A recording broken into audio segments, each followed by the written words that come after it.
As a quick update, here we are with the bike.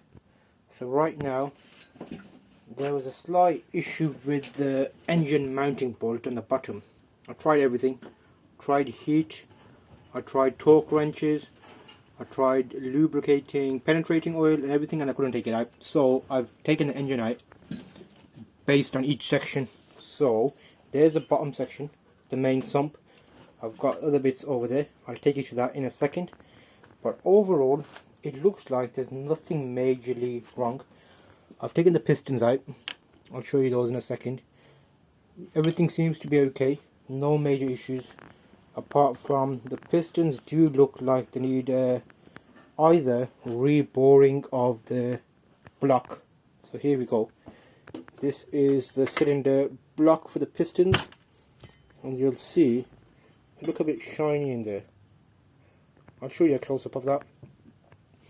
I'm taking the head gasket off. That's the old one there. I used some flame because it's easier than anything else. Here's one of the pistons that I've cleaned up, and I might end up getting a new one. And here's what it looked like when it came out of the bike. That's the right side that I haven't done yet, so you can see that build up. So it's been running rich, and it looks like there is combustion going on past the little rings down here, so all of this business. So I haven't touched that one yet. I've bought a new ratchet tool set over here. I've got my old Halfords one here. I was using brass wheels on a drill to clean it. I've got my compression set there. I've bought a new Clark torque wrench adapter, digital one. And here's the actual tappets. And then you can see here the valves. I've cleaned them, but I might take them out and do a full on clean of them, like to get rid of the carbon. And over here we've got the cam, we've got the bolts in the position they need to go in. I've got the exhausts, tappets on top, the case, the carbs.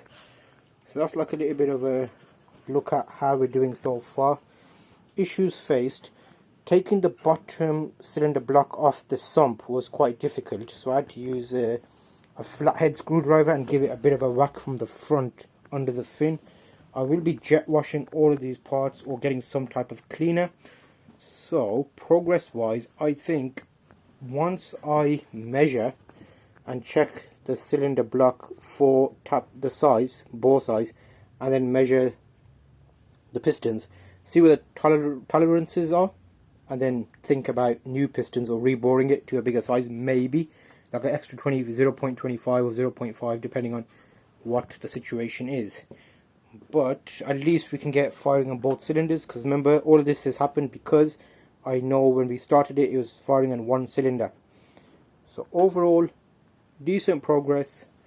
Give it about a week. That gauge for measuring inside the bore should come today. The caliper should come today, so I can do all the measuring, order the right parts, get all this cleaned while the parts are coming. The tank is still over here, and it's still not finished. I've got all the paint, it's arrived, all the paints here. So it's going to be high coat, full on, high coated. So that's a quick update on the progress of the CB250.